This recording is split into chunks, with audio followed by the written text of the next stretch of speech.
Welcome back to the Last Week This Week podcast, episode 61. I'm Ian Scott. And I'm Zach Huber. And this is the podcast where we talk about film and TV topics from the last week and get into all this week. Technically, this one is the last 2 weeks since we missed last week. But that just means we have some reviews to catch up on you with and some trailers to some to reviews to catch you up on with. Yeah, to something catch like up, that. to catch up on you with. That's what I said, didn't I? Did I say to catch up on you with?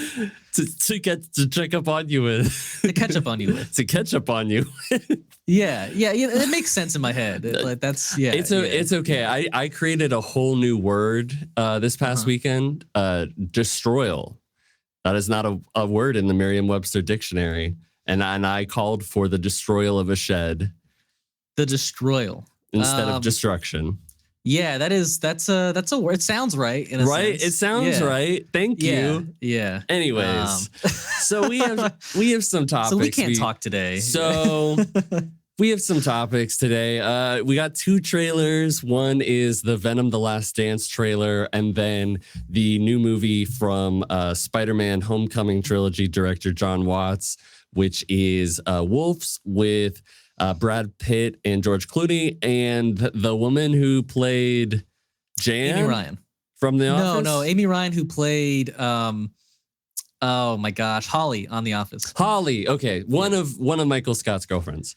The Michael Scott girlfriend. So the wife. The wife. We have the cast of the new Rian Johnson Knives Out 3 Wake Up Dead Man cast. We have some potential details on the next Avengers movie and its list of characters and who might direct it, as well as a review of The Acolyte at the end of the podcast. And we have our review that we'll start off with for Furiosa by George Miller that just came out, starring Anya Taylor-Joy and Chris Hemsworth. Mostly those two. I mean, we got a lot of supporting cast, but they were the two big build names. Wow. I mean, let me be positive for a bit. I love this movie. I really enjoyed it. So you have a lot of negative is what I'm hearing. Well, no. I just wanted to say, like, is it how I feel about Fury Road? No. But it's really good in other ways. And I never needed it to be as good.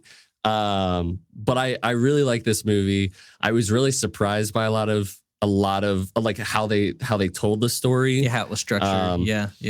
I was very surprised with the structure, but I thought George Miller just continued to make this world really fleshed out and interesting, and I was constantly being impressed with like how creative they were with the action and the design of the cars and how people would attack things. And I liked the backstory for a lot of the characters we met in quote unquote backstory, but seeing them before we see them in Fury Road. I thought Anya Taylor-Joy, I was skeptical at first that she would be able to pull off that Furiosa persona. But I don't have any doubts now. Like, she was fantastic, honestly. She was just as good as Charlize Theron, and Chris Hemsworth. I mean, like, to be honest, like, I've only really seen him in Thor movies and maybe a one or two things here and there. I feel a little weird saying this, but this is arguably like his best role. I think for sure it is. I mean, he's at least from what I've seen. I mean, like, he's really good in Thor Ragnarok. There's no denying that. But there's he's great in the Avengers movies too. Yes, like the last two. But he did something in this movie that I was really happy to see him go there. Yeah. Like, because somebody, he was a villain that just perfectly fit in this universe for me. You know, Yeah, he didn't need to be as impending, like as a like an impending doom force of like as like a Morton Joe was, but like the fact that they made him a villain that was like a lesser to a Morton Joe, I really fucked with that. Yeah. And his character wasn't like disgusting in like a physical sense or anything like that. Right. He was just crazy. And he I was like a demented guy for sure. Right, hence the name. Yeah, hence the name.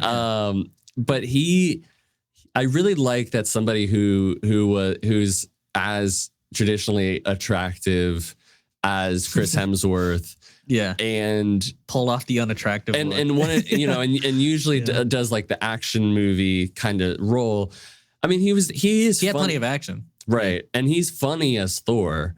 But there was something about this role that I just thought was interesting. That like he was like, yeah, let's go for like having this prosthetic nose put on me and doing stuff to my teeth and going like really in on the Australian accent. He really embodied this character that I totally believed was real. And the same thing with Anya Taylor-Joy. Like it was so fascinating. Like when we heard that she was going to have like 30 lines of dialogue, I was like, interesting. Right. But the story serves that purpose, yes. You know? Right. And it doesn't feel forced. I do have some gripes with part of it that we can get on. We can talk about later, but when we get to spoilers. But she was also like, it was really cool seeing Anya Taylor-Joy as like an action star. Yeah, you know. Yeah, absolutely. I guess we hadn't really seen her doing. I mean, she didn't have much action in that Northman movie, right? No, she just would go like, he's out, and then, she'd just speak a bunch of like she was nonsense, kind of a witch, stuff. Okay, so everything you said, I pretty much agree with you. I like even if there wasn't a great story, I was constantly blown away by what he was doing visually with the movie. Like, I mean, the first half hour, there were just so many scenes that just like were just such a beautiful use of color, you know, like the red bathing Dementis, you know, and I was cool. It was so cool. And like, and them, you know, like, I mean, every nighttime scene, like he does it so well. And it's like this mix of like blue, black and white. And I don't know, it's really well done. I wouldn't be surprised if I don't know if they were shot around the same time or if this was shot after Nope. But I wouldn't be surprised if he didn't take some of the techniques that Jordan Peele did with making the nighttime scenes for Nope, because they did it in a specific way where it really felt like it was nighttime, and it kind of felt the same way this time. But to be fair, like he did a very similar thing back in Fury Road. With like a nighttime scene there. And from what I hear, like that nighttime scene was shot like entirely in the daytime, and they used like filters and whatnot, or I don't know like what the technique was, but it was shot during the day. Were you talking about Nope? With Fury Road. No, I'm talking about Fury Road. Oh, well, that's what they did with Nope too. Oh, okay. So then he already had it in his bag and just pulled it back out. Okay. Yeah, because it looks incredible when they do that. Yeah, it really does. I need like more nighttime scenes shot in that way. Yeah, it's great. It is great. But yeah, I mean, thankfully there is actually a really great story here. Like you said, it wasn't how I imagined it. But I was really captivated by Furiosa's journey throughout this whole thing. And a spoiler alert for what, comes in the what we watch section. Like I watched Fury Road not too long after Furiosa, and to me, it does what like Rogue One does for episode 4. Mm-hmm. Like it heightens the stakes. It makes everything feel like there's real there's weight to it, but like even more weight because the stakes. And man, like once you get to that, like that final scene again, like in Fury Road where they're looking at each other, like I actually got emotional. Like I was like so invested at that point that there was a happy ending in a sense. And and they were both changed for the better. I thought it was, I don't know, it's a beautiful 2-parter now. Yeah, that I'll be so excited to watch in the future back to back. They really did do a great, even though I didn't watch Fury Road after seeing Furiosa, like you said, but it does a really great job of those moments in Fury Road where Furiosa is like sees something in Max and now you're thinking like now you're going back to like Jack? the one person who like was treating her nice and she kind of seemed like she fell in love with, right? Yeah, so there, and I guess minor spoilers, and we're going to spoiler territory now. Sure. But yeah, I agree. Like, I think they the way that this story was set up made all those moments that happen later on in the next movie that much more significant. And in a really nice way. For sure. One of the other things I haven't really like touched on is I think the action in this movie is incredible. I think like you mentioned it a little bit, but like the way the cars like move in this movie and like they glide with this, I don't know, like there's just something about like some of these scenes and the way that they move with the sand is like so pleasing to watch. And then you have like, it's not like Fury Road has action throughout it, but it's not like, I don't know, in a sense it feels like they're saving the best and biggest stuff for like their final act in Fury Road, whereas like I feel like you got really great action throughout this entire movie, and they didn't save any like big punch for like the final act. Like I thought like the action when she was a kid and she was being kidnapped was really well done, and the action at the bullet farm with Furiosa, and then when that whole scene too, like the bullet farm, and then like Dementis and his crew like chasing them out of the bullet farm, and like her being captured. I mean, like one of the best, action sequences that's a pretty prolonged one in recent memory for me. I don't know. It's there's so many well done action shots in this movie that I can't pick out every single one. Well, what about the first time that they take Morton Joe's like caravan truck to Gastown? Remember that? Where yes. The plan that Dementis has is because you're saying when they it's after that is what you're saying. There is the Dementis plan, which is really good. Is fucked up. Yeah.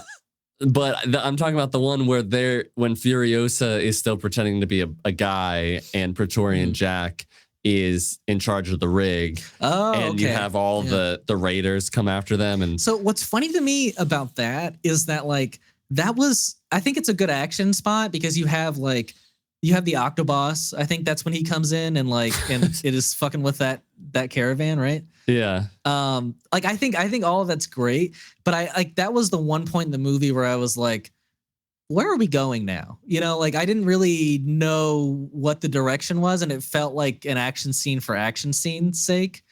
I think it was to show like her like capability. No, I feel you. I got it by the end of that scene, but that was, and I'm pretty much like saying one of my only complaints with this movie is that like there was one point where like it maybe got like slow in a sense where I was like, where's the story moving? Yeah. But other than that, I don't have many complaints for this movie. I really don't. I think the one complaint is that going from that scene where he's like Praetorian Jack's like, come with me, be a part of my crew. Nobody will need to know. Right. And that was very important to her at that point. She was going to like put a bullet in him, right? Put a bullet in him. And then we kind of like flash forward and she's just time skip, right? Openly like has the hair, has the Praetorian. Yeah. And I was like, well, wasn't like a big part of this that like she needed to make sure that she was a boy because Morton Joe would want her to be one of become the her wives wife again. Right. I think what I read into that was that as long as you, maybe not that, but like I think it felt like as long as she had Praetorian Jack's like backing, like Immortan Joe wasn't gonna care like what her deal was. Like if she was useful on the caravan and Praetorian Jack backed that, I think she was fine.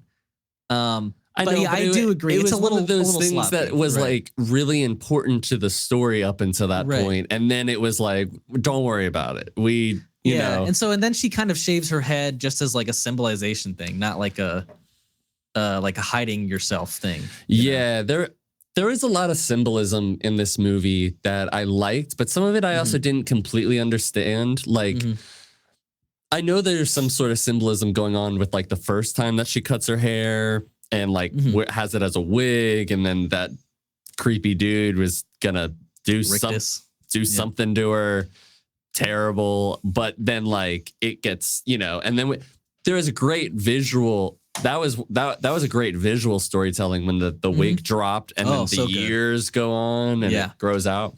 That was great. But, obviously there's some symbolism because they shot it even the same way when she shaves her hair off towards the end. But I don't necessarily know what that symbol is. Like and the other symbolism is like, not maybe symbolism, but the parallels between Dementis and Furiosa. I understand some of them. I do understand some of the parallels for sure. But I think one of the problems I have with the movie, and it's a very small one because it doesn't ultimately matter that much, and I think it's probably would help. Like, I think it might be there. I just need to like think about it more and watch it a second time. But I didn't completely understand Dementis as a character other than he was just somebody without hope, I guess. But at one point he did have hope. I felt like he was like, I'm going to make it good for everybody. But then by the time, whenever he would do that, it just resulted in everybody being unhappy. I think what I read about what I read into for the Dementis character is that he's somebody who's like a serial like taker, like, or a serial like thief, where he just like he sucks everything from the land, from people. He doesn't create anything, right? And so like he stole Furiosa, he sold her to Immortan Joe, he took over the a gas town, didn't create that. Tried to take over what is the name? No, the Citadel. That too. The Citadel. Yeah. Try to do all three really. And was what he never obviously throughout this entire movie gave anything. And I think what's so beautiful about the ending, and I struggled to like find like the meaning for a minute. Like I didn't see it right away when I saw it, but like her using like Dementis as like the soil for the tree is finally the chance like where he gets to give her something that she's been longing, like the peach, obviously, that she's been longing for, and he can keep giving, new kind of life to the wasteland now. I don't know if there's much more I read into Dementis than that, other than like, him being this kind of necessary plot point for kind of Furiosa to overcome. But yeah, I think that's a really nice theme. Yeah, I'm really liking that. Yeah, I think. Yeah, I like what you're saying. I think that's probably, I agree with that. And I also think it's a really amazing revenge. I mean, he's gotta be like who's taking care? Like who is feeding him? Like, does he get fed? Like, what's going on there? Yeah, I don't know, but he can't speak and he's just laying on the ground forever. His seed is literally sprouting life.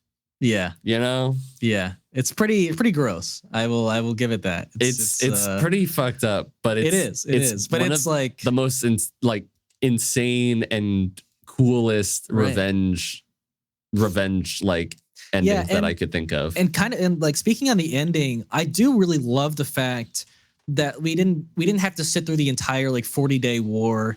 Like I really did like the kind of like I'm not calling it a slideshow. Like the time lapse. Time lapse, yes. Of seeing it. It felt like a natural like a history teller was telling us, the story of the 40-day war. And then we picked up where Furiosa's story is important again. And like the chase with like her and Dementis was very cool, but like I also love that we had our expectations not met, I guess in a sense, where it wasn't this like 1v1 brutal battle to the death. It was, she has been calculating this for 40 days at least, and she has thought of everything. And but she was just like playing with him, she was just like messing with him because she wanted like the ultimate revenge. Like death wasn't enough for her. Oh no. Yeah because he stole everything. Stole her entire life. It was, I love that end scene with those two. It was a great scene. I love when Furiosa's mom is like tracking all the two guys at the beginning. That was some of the best action scenes. Like it played out so well. I want to give a shout out to those actors. It is Charlie Fraser who played Furiosa's mom, and another shout out to Tom Burke who played Praetorian Jack. Both incredible both performances. Yeah, absolutely. I go on. Yeah. I don't know what I was gonna say. I don't come back to me. Funny enough, from watching Fury Road like almost right after it, it was very odd. There's only like one story inconsistency that I saw, which was that Immortan Joe's son Scrotus, he doesn't exist in the next movie. He's not in Fury Road. He probably died. Yes, but he also, there's another son that appears at the start of Fury Road.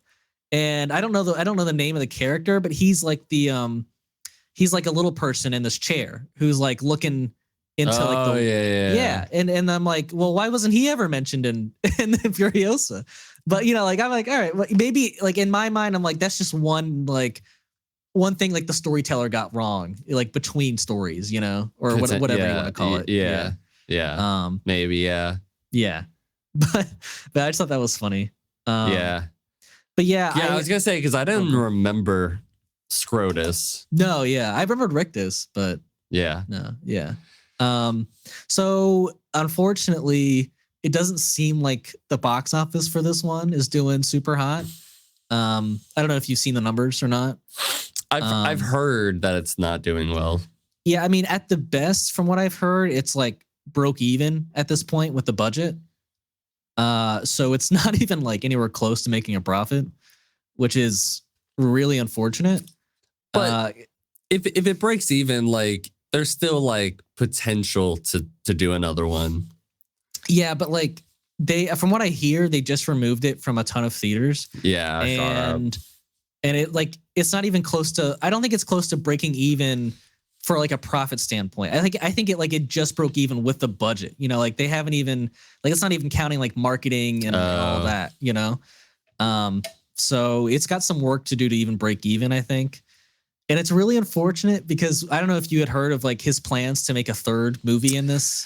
Yeah, but I gotta say, like, as much as of course I'd go see it, is another prequel to a prequel really? I think it's a good, because like I think it's a good idea. I mean, if you want to say that like Fury Road is like the end and like that, like and make it even more epic with like a third prequel, I could see it, but like in the way that like movies and the box office works, I mean, people want to progress. You know what I mean? I know what you mean, but I think for me it would be so powerful to see, because we have all of Furiosa's context now.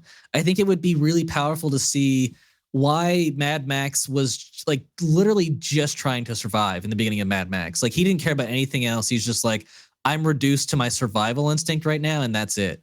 And obviously we have a ton of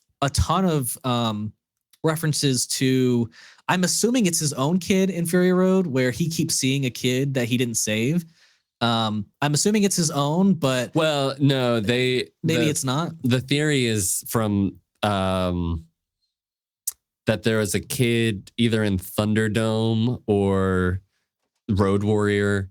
Mm-hmm. I've only seen the first Mad Max and then Fury Road and Furiosa. I did not see those two other ones. Yeah, but also same funny. There is there's like a kid who survives or is lost or something.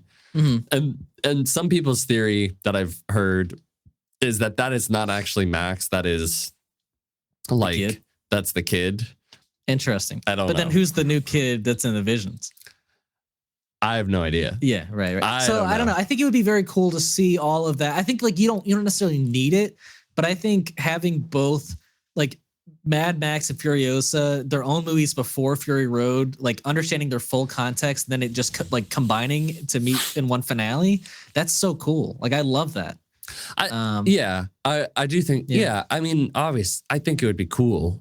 But I just don't think it's gonna happen now. I don't think probably not gonna happen now, which is that sucks. It sucks because it's a great world and they're directed so beautifully. Also, I always thought that Fury Road was vibrant, but after Furious is even more vibrant. After looking at going back and looking at some stills from Fury Road, I was like, okay, they definitely adjusted the color palette, which is great. It's nice. I will say there are some shots in this movie that, and with CGI, there's most of it's great, but there is some that's I couldn't really tell the bad points. I didn't catch it, to be honest. At least, well, for me, there were a few moments where I was like, that's a bit off. Right. But considering a movie of this size and the things that they were doing, it didn't bother me too much. There was something I really wanted to talk about, but oh well. I don't know if I did say it at the beginning, but I would say this is if not on par, it's very close to Fury Road for me. I think the only thing that I'm even more into Fury Road about is because we're following Mad Max, it's an even crazier movie because he's pretty much insane at the start of that movie.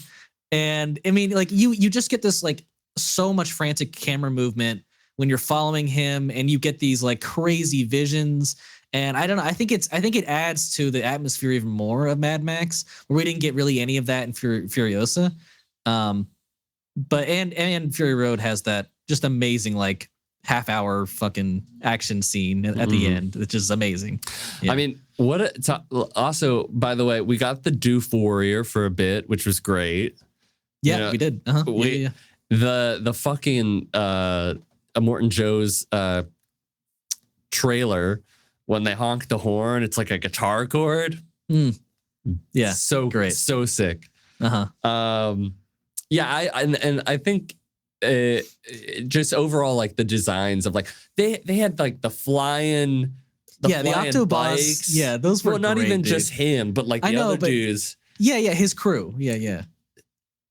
Incredible. The fucking, three. Oh, I know what I wanted to talk about. But the 3 motorcycles and Dementus is in a fucking chariot. Oh, so good. I love that. Yeah, I forgot to bring that up. Yeah. So amazing. Yeah. So what were you gonna bring up? I like that at the core of this movie, it's really a biker gang movie. Sure. It is. She is being she's being tormented and has a revenge against this evil biker leader. That is what this movie is. Even if you took away all the world and some of the over the top fucked up things that he does, tearing bodies apart by with the 5 motorcycles, you could easily see a character who's a Negan type or somebody from like Easily. Sons of Anarchy, just like Right. we found this dude, we're gonna torture them, and it. I don't know. I just like that I could definitely see like it just felt like a story that we had seen before, but in a new context, and it just I thought it was cool to see like a biker gang in this for sure in this world. From what I remember about the first one, that's kind of similar to that, isn't it? Where they were pretty much all on bikes, the antagonists. Oh god, it's been so long. I don't know. Yeah, it's been a while. I know that there was motorcycles for sure. Yeah. Last thing I'll say is that I saw this in a Dolby theater, and just like every time you had like pure just like revving of the engines, oh my gosh, it was amazing. It was some of the best sound design. That's the only thing that I regret is that I wish I would have seen that in like an IMAX or a Dolby. Solid standard. Yeah. But it was still great. No, I'm sure. Yeah. Yeah, I cannot wait to get that one on 4K. Yeah. Yeah. But yeah, I think that's our thoughts on our first review of the day, right? Yeah. Fantastic. So good. So good. So yeah. Now the next trailer or the next topic we have is the Venom The Last Dance trailer. This was another Tom Hardy franchise. You're right. We didn't even mention the fact that he was technically in the Furiosa movie. Technically, because you see his character. Yeah. But yeah, enough about that. This is a pretty lengthy trailer. We get to see him starting off in South America, like he was at the end of last movie, where he's just kind of beating some villains up and having trouble saying we are Venom. Hadn't they done that before? Like, what's going on with that? I don't know, but it was funny. Okay, I guess I don't know. I felt like we'd seen it. Like we'd seen them do it. Why are they struggling? I don't know. But I liked it. It was funny. Yeah. But they actually showed him biting heads off, so that's kind of cool. Like in a trailer, so that's neat. And then they introduce us to the new villains of this movie. Villains. Yeah, which is basically just the military. Another movie where the American government is the villain.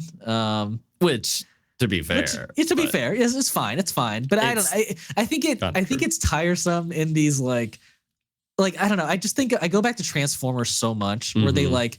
Every single movie they got the government involved, and I'm just like, can we just skip the government thing? Yeah.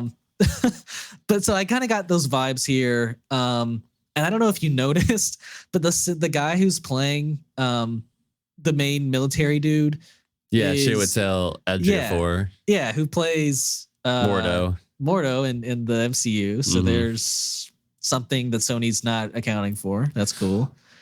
Well, we can get into that. Sure. I mean, the other huge thing in this trailer, and we should mention Juno Temple is in this too. Who's Juno Temple? Juno Temple. Well, she was like one of the other people that was working with the military, and is that the actress or the character's name? The actress. Oh, okay. She was in the Dark Knight Rises. She's been in the newest season of Fargo. She's been in a couple things. I'll look some of the other stuff up.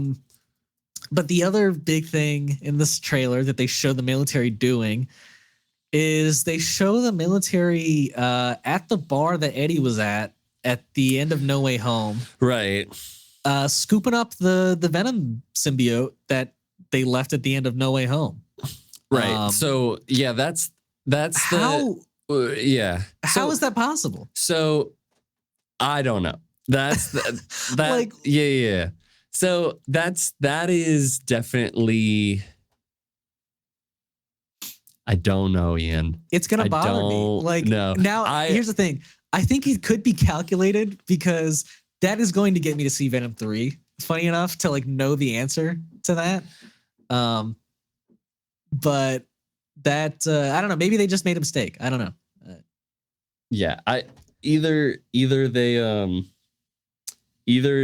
are just bad at writing and keeping their fucking storylines together, or even whatever universe they're in together.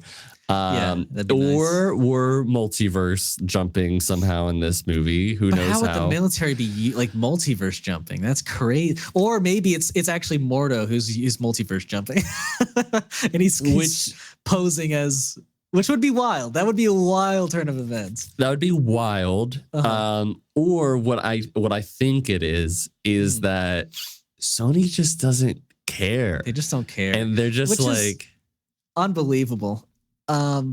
Because like every single person, when they saw that end credit scene in No Way Home, were like, oh, Venom is going to be in the next movie for Tom Holland.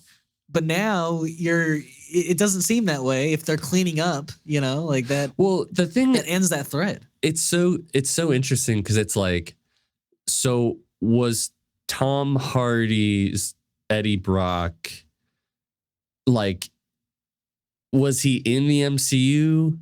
Are we in the MCU now? Where did he go afterwards? Well, I mean, what it clearly seemed like was that he was in his own universe. He went to the MCU and then went back to his own universe. But now we're like, so the same characters from the now Venom universe are in the MCU universe. Yeah. I don't get it. But here's the other thing. If that is the same piece, right? So that just kind of ends the whole the symbiote even being in the MCU in the first place, or it going anywhere, because now the government has it. Right. So why would they write that in? I don't know. Like, what are they doing? They're the same people who made Madam Web. Yeah, and Morbius. So there's some real great writers behind this team, I think. I don't know, but I will say, although that part is frustrating, and I have no idea what to think about it. I will say, and I don't.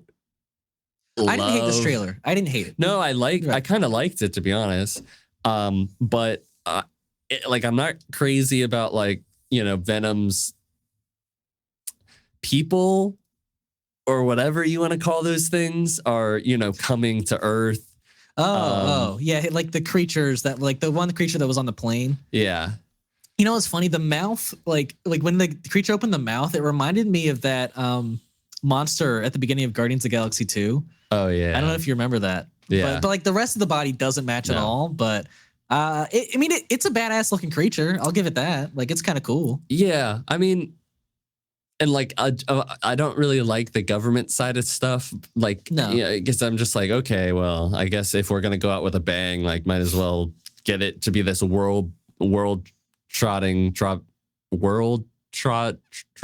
What am I saying? World scale. World trotting adventure. Oh, okay.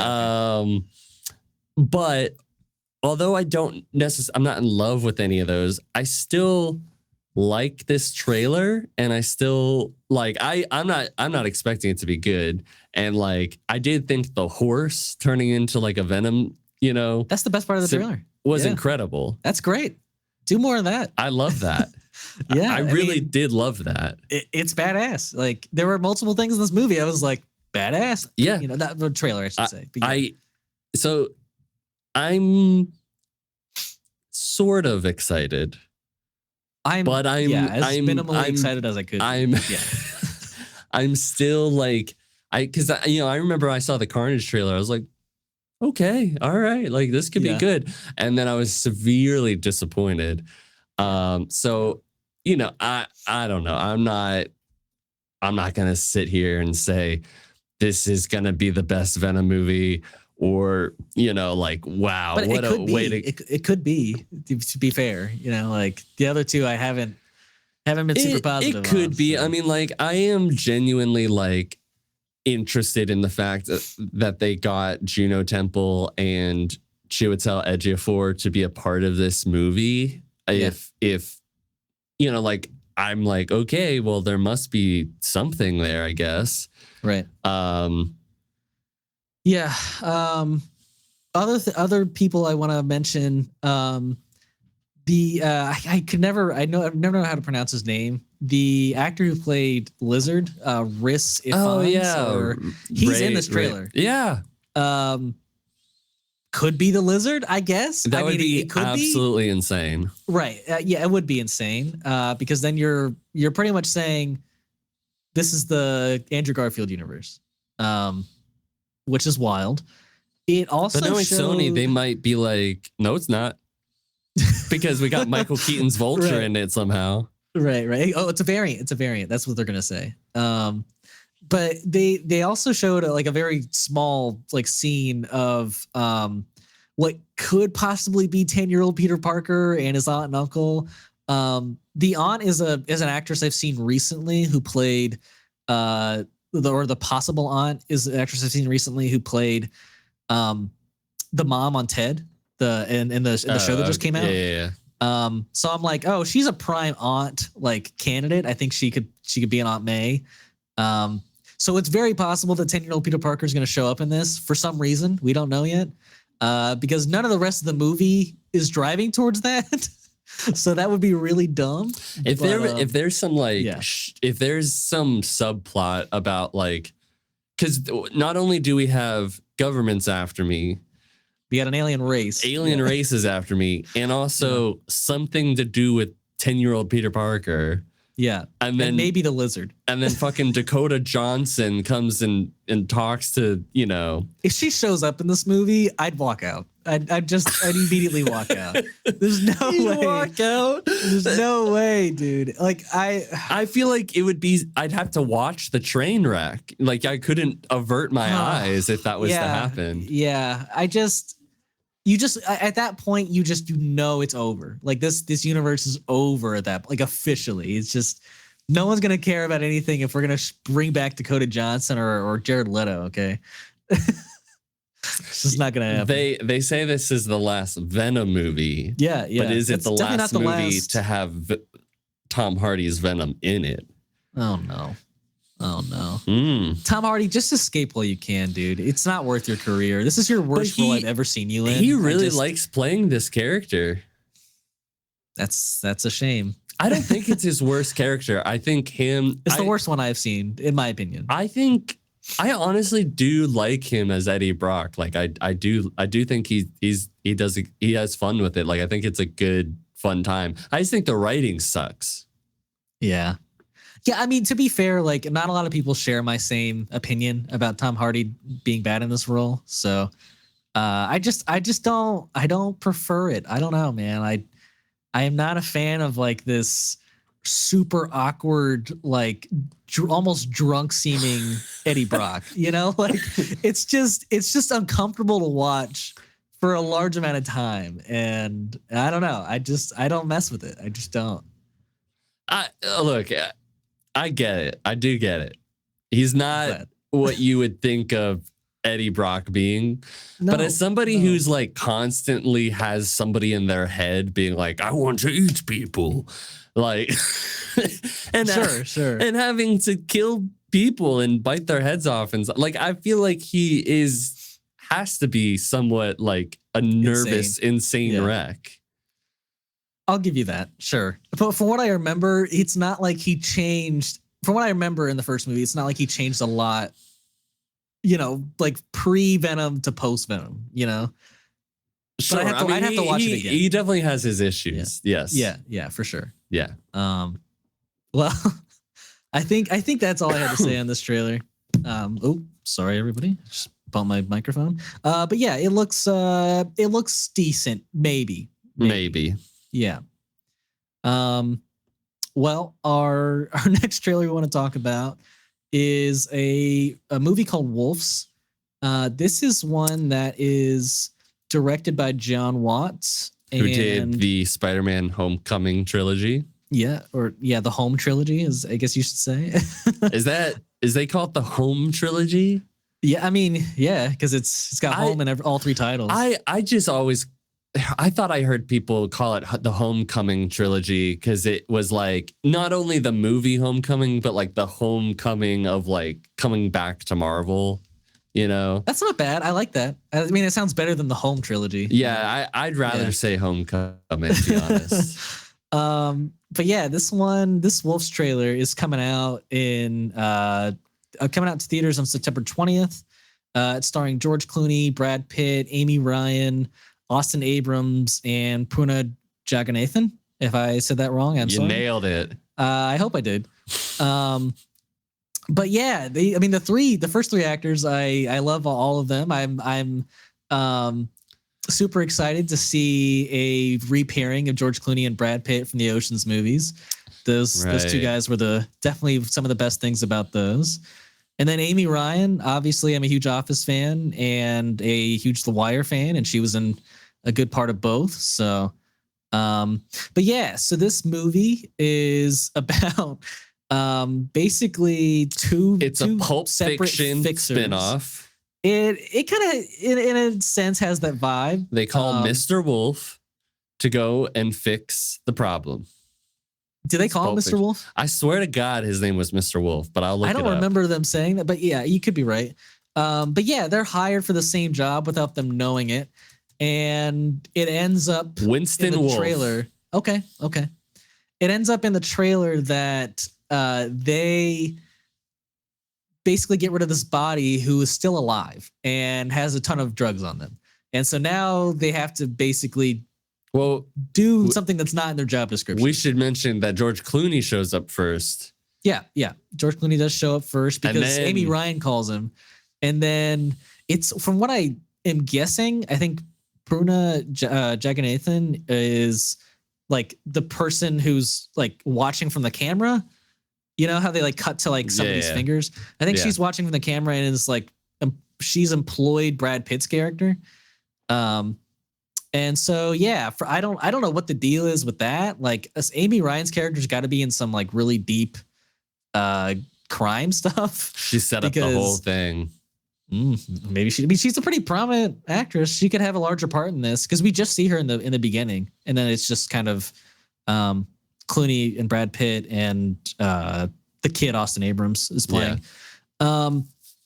But yeah, I don't know. I really like the whole vibe of this trailer, like to the music where it started off with like what was it? It was Don't Sweat the Technique. It kind of started with and then it switched to Frank Sinatra. I don't know, like both have like the vibe I'm looking for in a kind of heist mystery in a sense, or maybe like a heist action movie where I don't know, it fit well.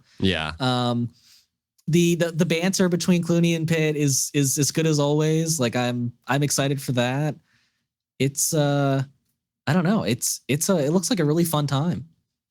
Yeah. I really like being able to see what a Jon Watts movie. Now maybe he's done some stuff beforehand, before the Spider-Man movies. I'm gonna look that up right now. He did Cop Car. Never seen that. He did one other movie before that too, right? Clown. Okay. The Onion was a TV series. So like, he hasn't got to show us a lot outside of Spider-Man. Right. And this is one he's like involved in as a producer, writer, and director. So and it looks like it's interesting because like I can definitely see that it is shot the way that I remember like the Spider-Man, especially No Way Home kind of looking. Yeah. And No Way Home had some really great dramatic shots and this one not only has like it's not like too dramatic, or sorry, it's not too dramatic, but it's not like too serious, but it's serious enough that like you buy into it, but it also has this like levity that like I thought was so great about his Spider-Man movies. And so it's just really interesting seeing him do a movie that's not Spider-Man, and it looks like it's a really entertaining and good one. I was telling Ian that besides this being a Pulp Fiction spinoff, because it most definitely is, or I mean, not officially, obviously, or he got the idea from the Pulp Fiction character. Maybe. I don't know. Yeah. But it is called Wolves, and it's not wolves with a V. It's just wolf with an S. I don't know if they're brothers or this is some family business, or if Ian said which was their two lone wolves, like they're a lone wolf, and then this is like them, like a play on being lone wolves, but they're together, but it's not wolves. Who knows? They obviously have some history. Yeah, because they constantly say in this trailer, "We're not partners," but we're not secret partners. The thing that like I'm intrigued about with them possibly being brothers is because like they both dress the same, they both do the same thing, they both act the same way. Right. I think that's it was such a great like visual too, like coming straight off of the line. I'm one of a kind. No one can do what I do. And then Brad Pitt walks in looking the exact same, does the exact same motion with the gloves, and you're like, okay. Yeah, and like just like things like admit that my what do you call those things that like Zack and Cody would be on, like the trolleys, the hotel trolleys sort of thing. Oh, yeah. Admit that my trolley, the dolly? Dolly. Admit that the thing I do on the dolly is cool. He's like, all right, fine. Yeah, it is really cool. Okay. It was really cool. I was like, oh wow, that was an efficient maneuver. It was. Yeah. Too bad he wasn't dead, but True. Yeah. But yeah, I'm really excited. It seems like a interesting concept, and I hope September gets here quick because I really want to see it. I honestly think this would have done better in like November or like December, because I don't know, like to me the Frank Sinatra with like the snow falling, like I don't know, you just expect that to be like a late movie release. Not that September 20th is like early, but yeah, I mean, I'm excited to see it in September. Yeah. So yeah, it'll be a good one, I think. Yeah, I think so too. Well, now we want to talk about the lengthy cast list that was released for the Knives Out 3 sequel, which is called Wake Up Dead Man. It's obviously starring Daniel Craig. It's also starring Josh O'Connor, who you probably recently recognized from Challengers, Jeremy Renner, Andrew Scott, who I know from Sherlock, Glenn Close, Kerry Washington, Kaylee Spaney, who was just in the Civil War movie, Mila Kunis, Josh Brolin, and Daryl McCormick, who you all might know from Peaky Blinders. And Thomas Hayden Church, who I know obviously from Spider-Man 3. And Tombstone. And No Way Home. Tombstone. He was in Tombstone, huh? I don't remember him in Tombstone. That's funny. Who did he play? It was a really early role. Like when Doc Holliday first went into or was in that, like the bar. Right. But yeah, anyways. Neat. That's cool. But yeah, I mean, this is a stacked casting. I mean, the last two have been like, that's what I love about these like detective mystery movies, where you focus on the detective and then have a stacked cast around him. Like one of the first ones I had seen in the modern day was Murder on the Orient Express, and that's done so well, and that has a stacked cast. And I don't know, it's always fun. You never know who's going to be the killer, and I think I can guess like who's playing like certain roles. I'm gonna theorize here. You would think, but except maybe for Glass Onion, but like for a lot of the movies, like the people that you think that they would be playing, they usually subvert it, and it's really interesting seeing them in those roles. Yeah. Like most specifically, Chris Evans. You don't traditionally see him in that role, in a sense, because he has played villains. Like he does do that. He just hasn't done it recently, And I think that was the subversion, where you're like, oh, he's not going to play another villain after this long, right? But yeah. I would say with Edward Norton, he usually ends up playing the villain. It's funny. People are theorizing that like the first villain was Chris Evans, and then the second was Ed Norton. So they're like, oh well, another Avenger's gonna play the villain, which is Jeremy Renner. Yeah, I was like, it could be. Could be. But I think so. The two characters I'm pretty positive on. Like, I think it's very possible we see Glenn Close as Daniel Craig's mother. I think that's a huge possibility. And then I think I don't remember who played the how there's always like a kind of sidekick innocent character who follows Daniel Craig around. Like Ana de Armas was the first movie. Who was the second movie? Do you remember? Janelle Monáe. Okay. I think it's going to be Kaylee Spaney this time. She seems like the perfect fit for that role. Yeah. And if it's not her, then even though I don't know Josh O'Connor because I haven't seen Challengers, I could see him or Mila Kunis potentially. I could also see. Yeah, I could see Mila Kunis, but I could also see like Kerry Washington doing that. I could see that too. Yeah. No, I think this is a really talented cast. Yeah, I think the cast is great. Honestly, I'm pretty positive Andrew Scott is not going to be the villain in this because he has played like one of the best villains I've ever seen, and I think you would kind of be like people would expect that, you know. Yes, but in recent years he has played more of like a good guy. So. But yes, I think out of all of them, the 2 or 3 people that you would think are the villain is Andrew Scott, Josh Brolin, or Thomas Hayden Church. But who knows? I don't want to be sexist. Maybe it's Glenn Close.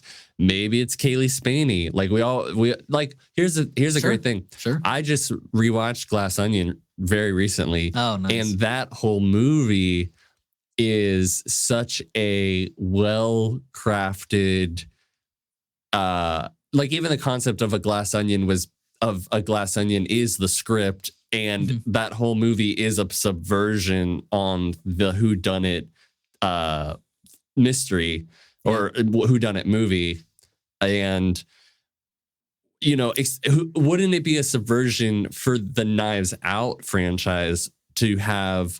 You usually have a younger female character. I would like them to switch it up this time around. Yeah, right. In that is helping Benoit Blanc. Daniel Craig. So what if it turned out to be Kaylee Spaney? Usually as the villain, right? Right.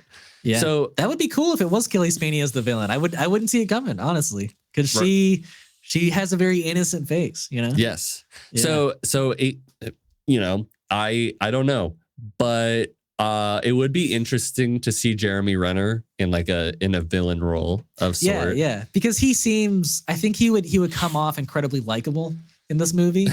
And I think you could really turn your head on that. But yeah, I don't know. I really do think any of these actors I think could kill it in a really good person role or a really bad person role. Yeah. And I just like the idea of seeing all these actors that I don't think I've really seen them interact with each other before in this movie. And Rian Johnson's always putting together like such a great cast of characters, and ever since the first movie came out, I feel like everybody's like, I want to be a part of that. Yeah, of course. So that's like the most fun thing you can do, because it's not like it requires a ton of action.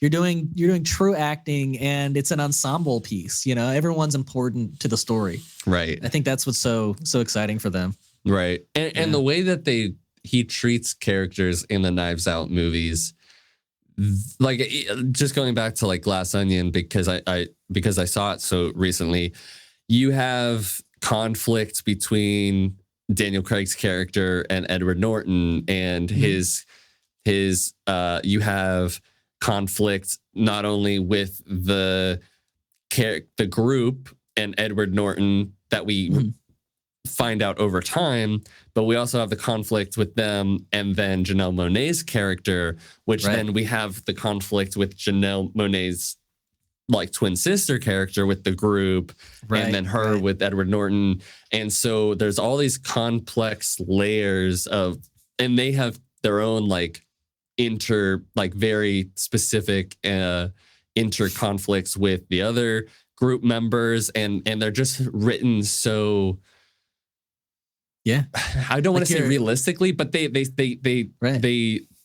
written these characters to be a certain way, and then they write them to do exactly what that person would do. They don't like betray. I don't think they necessarily betray any of the motives, because some of the characters do things that you're like, well, that was really shitty thing to do, but like, of course, that's what they would do or say. Yeah. So I think that, like, just as an actor, it'd be like rich to because you could play it in a kind of double way, right, where you like the viewers guessing, really whether you're good or bad the entire time. Yeah, right. But just like the different ranges of like, well, with this character I have like, for you're just saying like all the dynamics that are there. Yeah.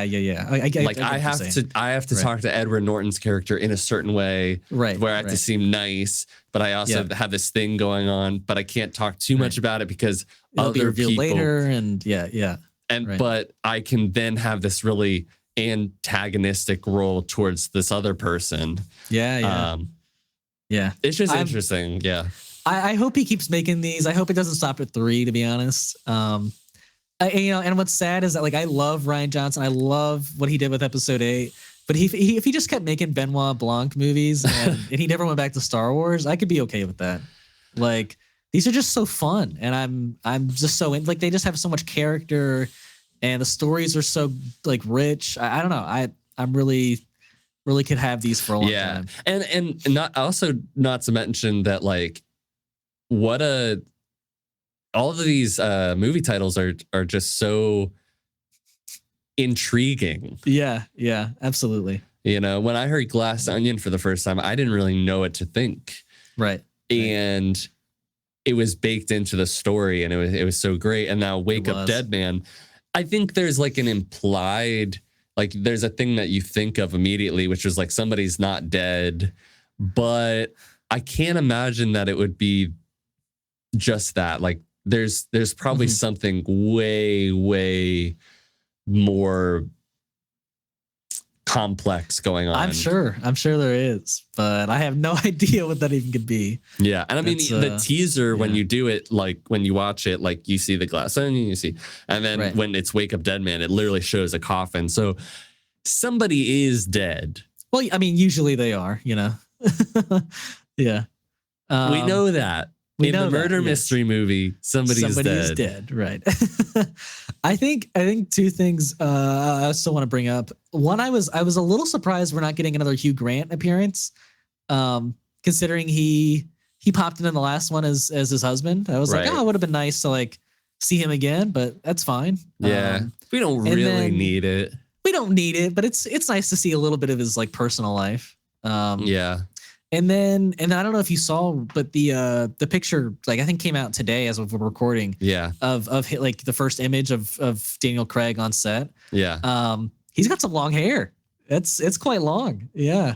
I don't know. Do you think he's in a different kind of state of mind for this, or do you think he just grew it out just cause? Because he looked like he had a little bit of like overgrown stubble too. I don't know. I mean, it's interesting. It's like, oh wow, like that might take a second, but but at the same time, like, it was so fascinating to get the character, some character insight into his character in Glass Onion, which we didn't really have in the first movie. No, we didn't. And I'm kind of hoping we get more of that. And I'm hoping I don't want too much though, Sure, like, not too much. Like, he still has to play that main, detective investigator role. Right. But I do like when his, like, part of the whole thing with like Glass Onion was like he was just itching for like this thing to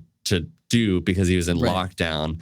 And I want something like that where like we get to learn more of like the insight into him. Right. So maybe this ties into it. maybe he got even more famous. Right. I don't know.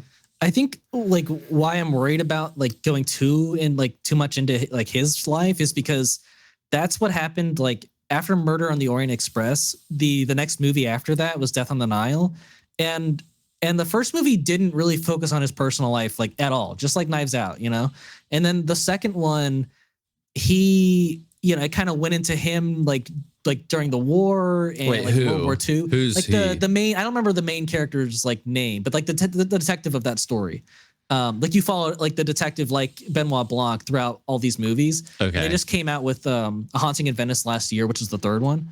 But basically, like in the second one, they have his best friend be like an integral like part of like the murder plot, and like I said, they go into him like before the movies, like while he was in the war and how he got his it like they go into him kind of like falling in love in that movie, and you're like, oh, so it was Kenneth Branagh who was the director. Yeah, he's the director and he stars in it. Yeah. So like I said, the first one is an amazing movie, but Death on the Nile focused too much on the detective himself, where it didn't. I think they lost track of the story in a sense, you know. Yeah, and I think potentially, like I could see somebody's like does like a Saw sort of thing or like a Sherlock sort of thing where it's like, well, now I'm gonna put you in a part of my murder mystery, Benoit, or like right. and hopefully it wouldn't be like I have a personal vengeance or whatever. Mm-hmm. Because I think at that point, like, yeah, you start to get into like a Moriarty Sherlock sort of thing, and it turns into a different kind of movie. Which is like I like the Moriarty Sherlock thing, but it's not what you come to these movies for. You know? Yeah, you come to like find the mystery and have Benoit Blanc be like really good at what he does. Exactly. Yeah. But like, yes, I do want more like insight. I want more. Right. Maybe not even more. I just want to see it. See a little bit. See a little bit. Expand upon it a little bit. But then, Right. And then do the same thing in the next movie. And then in the next one, just keep a little bit expanding. Yeah. Yes. But yeah, I'm excited. I think this one's coming out 2025, like late 2025. So we got some time to wait, but I cannot wait for this one. So yeah. Me either. Well, next topic we have is the crazy reports for Avengers 5. We got the report that up to 60 characters might appear in this movie, and that Sean Levy has been offered the role of director. The role of director, yeah, I should say. And he hasn't accepted it yet, so they're waiting his decision. But they're still meeting with other directors. But yeah, so you had mentioned that you had seen like some characters that might appear in this. I don't think I had seen that. Oh, no. Well, yeah, I mean, so I guess Zack, I'll just say, tell me about this thing that you didn't say. Well, I'm pretty sure you said at the beginning of the podcast. No. I think I was talking about Giancarlo Esposito and what characters he might be playing in Captain America 4. Okay. We'll listen back and I'll be right, but it's okay. No, it's fine. But yeah, so like 60 characters is an insane amount, but I think we had like 30 or 40 in Avengers 3 or 4. That's what I heard was in like either Endgame or Infinity War. Endgame probably had more, to be honest. It was because like of that final scene. It was like 35 or more. Right. But I guess what's kind of big about this is that they are saying that it's not going to focus on like a main group and then have everyone else in it. It's going to be like everyone is the focus, which I don't know how you do that in a sense. I mean, and to be fair, I wouldn't say that like Infinity War had like a main character group. I mean, everyone did feel important. It had Infinity like War. 2 groups, right? It had 2 groups. Maybe 3. Maybe 3. You had 3 because you had the Guardians, and then you had you had what was going on with Thor. You had Thor, you had Tony, you had Cap. Yeah, you're right. So three groups for the most part. And but with 60 characters, I feel like you'd have to have like 5 groups at least. Yeah, maybe. I mean, the thing is, like, I would like to know what their definition of like returning characters are, because if we're like, well, we have Happy Hogan and we have Ame, well, I guess not Ame, but you know what I mean. We have the girlfriend from Doctor Strange, and we have right. I don't know. I doubt Pepper it's going to be Potts that. and like I don't. Are we including, like, do we have Madison but with a Y where you don't expect it? Are we gonna have, like, I'd like to know if they count. If they don't count, that is quite insane. I mean, I think that adds up to me, like for everything, for everyone they've introduced, like, you'll have Fantastic Four and you'll have Eternals and Guardians and possibly some X-Men. I don't know. Like, it's going to be a lot of, and the new Avengers group that's forming. It's a lot of different groups that are coming together. Yeah. I mean, and the thing is that in Endgame, they all kind of showed up. A large portion of them showed up at the end, right? Right. So is it that kind of a sense where like everyone shows up at the end, but I guess they're not saying that because they're saying everyone's the focus. So I don't know.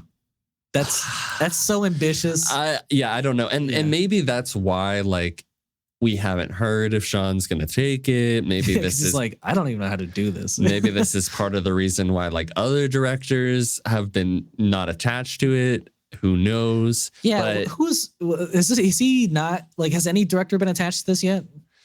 Well, we had Daniel Destin Cretton attached to it. Yeah. Who was directing Shang-Chi. Right. And I forget if there was anybody else who was attached. I know we had some writer changes because we had the guy that did Quantumania, who was attached to it. John Lovett, or you're close, I think. I know right. I'm it's close. Not John Lovett's, I don't think. But yeah. No. Yeah. But yeah, I don't know. I mean, 60 characters. Yeah. I don't honestly, I don't even know what to say, because like that's just kind of an insane. Now, I'm sure there's some good reason why. I mean, to be fair, if you took all the characters from Moon Knight, characters from Loki, characters from She-Hulk, characters from Miss Marvel, characters from Hawkeye, all the Disney Plus shows that we've gotten, it could add up. It could add up, I guess. For sure, I think it can. Yeah. But look, I'm a little nervous. Well, that's an understatement. I'm pretty nervous about this movie, especially because until Deadpool and Wolverine come out, and and then maybe from what I've heard or saw about Captain America 4 kind of being like the start of, like, we're going to start the Avengers up. We're going to get a better idea of who they are, like what the team's looking like. I find it very difficult for people to look at an Avengers 5 movie and have 60 characters in it. And even as like fans who like are try their best to be on top of like what's going on, they'll be like, where's, other people, like just general moviegoers, might be like completely overwhelmed. Sure. With just like, wait, so who are the Avengers now? Right. And who are these other characters? When did Miss Marvel come in? And yeah. So, which I hope isn't what's going to happen, but it could be an issue, I think. Or there's 60 characters of multiverse characters who come in from other, they're just. I think that's even worse almost. Because maybe it's not, because then you're pulling in characters that are like really pop culturally well known. But I don't know. I think if they could refocus, I think it would really make sense, because it's an Avengers movie. You focus on the Avengers core, and then everyone else is a semi like main to side character. Like, I think they can have their moments in the movie, but not everyone should be a main character. I don't think it should be an what's gonna happen. I ensemble don't think movie. that's possible. I agree. Well, Avengers is inherently an ensemble movie. It is. But for it to be an ensemble movie, like I think an ensemble movie of like 6 to 12 is fine, but 60 is a lot. I don't think it'll be 60. That's insane. Well, that's what we're going off of right now. Right. That's, and I think it could be a mistake. And I think the only director I could fully trust are the Russo brothers, who have already successfully done two really good ensemble movies and know how to direct a superhero movie. Well, I would say that they've made 3 ensemble movies. Yeah, they have. You're right. Civil War as well. Yeah. But I wouldn't say that they're the only ones. Like if they're the only ones I would have 100% confidence in. I don't even know if I'd have 100% confidence, especially in the stuff that they've made post Avengers. I know, but they were on. They did a 4 out of 4 out of the park in the MCU. So, I can't knock them. I think one good thing to take away from this is that they very clearly they love Deadpool and Wolverine, because that's, why else would they want Sean Levy to direct it? That's true. Yeah. I think if he takes it, there's no doubt that Deadpool's a part of that movie. No doubt. So that makes me excited. I think there's, we have at least one amazing, hopefully Marvel MCU movie coming out in this summer. Yeah, in a month. Besides that, I mean, if he doesn't take the role, I'm sure they'll find somebody capable. Hopefully, right. I really hope so. But I think they will. I think that they're gonna start to get their groove back a little bit. But this is a very I'm not gonna. I mean, like if I was him, I'd be like, well, if I fuck this up, I'm screwed. And 60 characters is quite daunting. It's a lot bigger than just, It's a lot of actors to manage too, that is quite the undertaking. Yeah. So understand if he doesn't want to do it. I totally get it. Not to mention the whole Kang mess. Yeah. And that from what I hear, that Kang won't be the multiverse villain they're focusing on for this movie. That it could be other multiverse villains. But Kang is still a part of it. Right. He's still a part of it. But from what I hear, they might be focusing on like the multiverse villain that's introduced in Deadpool and Wolverine first. So I guess we're getting another multiverse villain in this. Maybe. Yeah. So maybe it's Cassandra Nova. Could be. Probably not. Isn't what's everyone? Oh gosh, I'm totally blanking. The character everyone was like theorizing for WandaVision. Do you remember that? Mephisto? Mephisto. He could be the new multiverse guy. He's not a multiverse I know he's not like guy.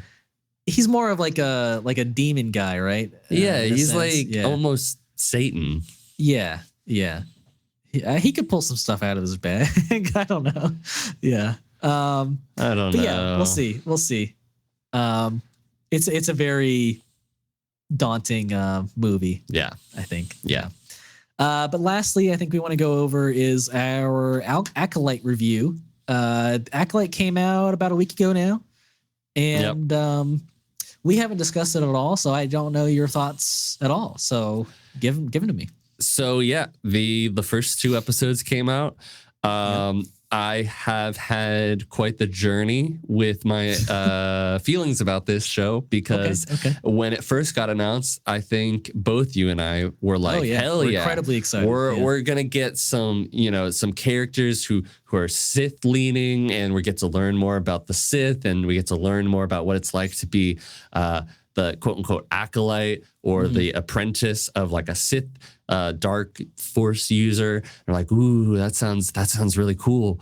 Right. And then we get, we're moving forward. They get the people who made like Russian Doll, and we're getting Carry on Moss. Sorry. And we're getting one of the guys from Squid Game, and we're getting Daphne Keane. We're like, ooh, this is seeming good. This is I'm excited. We get the poster finally, and it's like a lightsaber with a trail of blood. We're like, oh my God. And then the trailer drops, and we're like, it was a little underwhelming. A little underwhelming. And you know, as the trailers have gone on and the marketing has gone on, I've gone, you've gotten more negative. You know, like, okay, so we're going more into like a murder mystery, like who's killing the Jedi, which is cool. And I'm not gonna like one of the great things about this show is I actually do think that a murder mystery in the Star Wars universe as a TV show is a great idea. I think it's great. I agree. But stuff's been going on. I hear really good reactions to it. But, I don't trust Disney and I don't trust Disney Plus shows anymore. So, I'm like, all right, I will watch it and I will take whatever comes to me. I don't know what to expect anymore. Right. Now, one of the great things that they did about this show is they did throw us off pretty much immediately. Like, yeah, they did. I'll give them that. I thought we were focusing on one character. We are not. We are focusing on two, played by the same actress. Spoilers. And, sometimes you can do twins really bad, like really, really bad, really stupid. I was thinking back to another movie. I can't remember, but the typical like, then they have an evil twin sister, but this one was done. I think they're handling the twin thing fairly well. It's a integral part of the mystery. I think that's what's so well done about that. Yeah. And so I think that's done well. I know we're going to get more of her in flashbacks, but I'm not going to lie. I was like, Carrie Ann Matt. They don't bring Carrie Ann Moss in as a Jedi user just to kill her in the first 5 minutes. I'm not going to lie. I was so upset, Zach. I was so upset.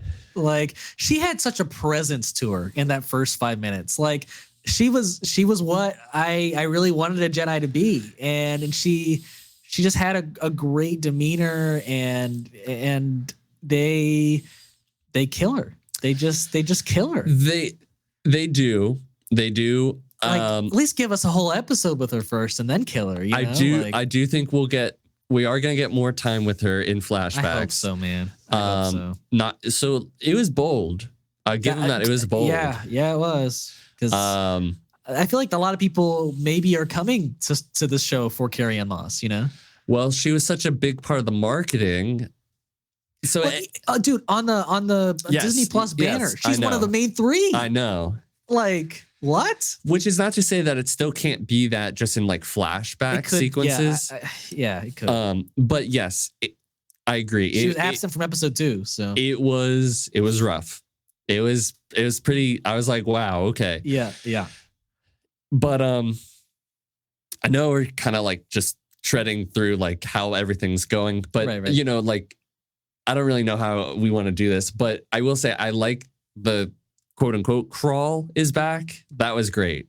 Do more of that. Crawl, but it wasn't a crawl, but do it. Keep doing it. Yes, I think that is a good enough difference, or like visual distinction between the actual like Star Wars like official crawls and then like TV show like era. But it was like, okay, familiarness.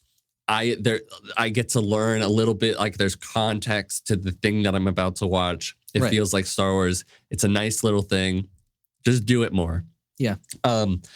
So we meet OSHA, which, by the way, occupational safety and hazard, I can't believe that they named a character after an OSHA violation. Yeah. An OSHA. yeah. Wild. But but here's the thing. Props to this show, like again, because it got me and it got our friend Ryan like even worse, where we thought we were following the person who just killed Carrie Ann Moss. Like, yes, exactly. And I was pissed about it. I was like, I don't want to follow this character who just killed a Jedi. Like, that's not what I want to do right now. And as she started getting questioned by Yord and her apprentice, or the apprentice, I was like, oh, maybe this isn't the same character. Why would you be pissed? Because for me, I was like, oh, because that's what threw me for a loop was like, I still thought we were going to learn about this character who was like a Sith acolyte.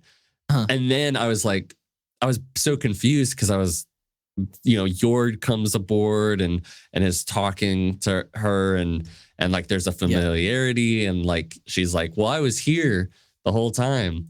And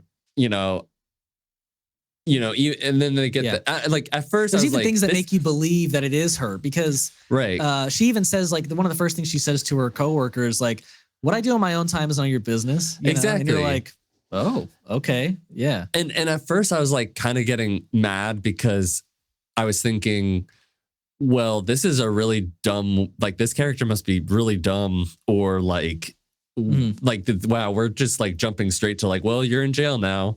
Like there's not much to it. And then, as time goes on, there's like little, like I was watching it with my girlfriend and I was like, she's like, oh no, we know that that's not her because the evil sister has longer hair. And I was like, does she? She could tell? Wow. She did. She has longer hair right here, just a little bit. Wow. And I was like, that's some really, well, holy shit. Yeah. Yeah. Okay. Cool. But yeah, anyways, I like all the characters. I think the characters are really great. I think Osha's great. I think my favorite character right now. Her tool, Pip or whatever. Yeah, that's really great. Master Soul is my favorite of the show so far. Hands down. So good. I don't know if you heard like the actor's prep for this role. No, but it's his first English speaking role. Yeah. And so he spent like when he was cast, he spent 4 months learning English to do this role. And he's a huge like Star Wars fan already. So he modeled this character off of Liam Neeson's Qui-Gon Jinn. Yeah. I mean, you totally see it. Yeah, for sure. And I love it. Qui-Gon Jinn's one of my favorites. Yeah. And we're talking about Lee Jung-jae, by the way. He's so good. He's got the poise and like, another one like Indara. I was like, okay, they're getting the Jedi Masters right, One quick criticism for this being, now there is slight differences for sure, but this being 100 years in the past, I was expecting the world and the people to feel and look a little bit different, and it does, but it doesn't. Yeah. I mean, Coruscant's not going to look that different. Not Coruscant. Right. I'm talking about like the Jedi all still kind of look the same, minus like a few changes to the wardrobe. Like wardrobe, I think is pretty different, to be honest. I don't know. I think there's some who have the traditional robes, but like others don't at all. Yeah, I don't. It's small. Yeah. I just thought that the world would look a good bit different, but it doesn't. Right. It still like kind of still seems quite the same, which is it's fine. It's right. It's doesn't Star Wars, But I was like, would be kind of cool to see what 100 years beforehand looks like, but it doesn't look too different. So yeah, we're also introduced to Venestra Rowe, who's kind of like what's really odd is that she's almost playing like the villain of the Jedi. Where she is kind of butting heads with Soul, like Master Soul, through a good bit of this, and you do kind of get that theme throughout this, like the first 2 episodes, where you're like, the Jedi. I mean, and good writing, obviously, because the Jedi weren't totally in the right at this point in the timeline, and they were making a lot of mistakes, and I think it shows. Like they are full on acting like space cops, when that is not what the Jedi should be, and Yord especially could not be more like any more space cop. He is like he had a relationship with Osha, and he kept referring to her as the prisoner, and I'm like, dude, like you are friends with this woman, cut it out. But also, going later on into episode 2, where we now know where May is going. Yeah. And then Soul's like, I know where May is going. We should go after her. I understand Venestra's like reasoning. Well, this might be bigger than that. We need to take time to think about this. Right. But it kind of, to me, spoke to like I guess, what would you call it? Just the like huff and puff and like the political bullshit that like the Jedi eventually got caught up in. Where like they didn't take action when they should have. One of the first things that Vernestra Rose says to Master Soul is, we don't want our enemies finding out about this. It'll make us look politically weak. Right. You know? And I'm like, they care so much about the politics. It's you know, but that's the Jedi, man. That's what they became. Right. And like you kind of see that with her character with like not being like, you can't go pursue this, but you probably should. So you know? my theory about why they chose Venestra for that role is because they didn't want to make Yoda like a villain like that. And they're like, okay, let's just bring in a new character that'll kind of fill those shoes, you know? But yeah, before we go more into episode 2, I had two more big complaints about episode 1.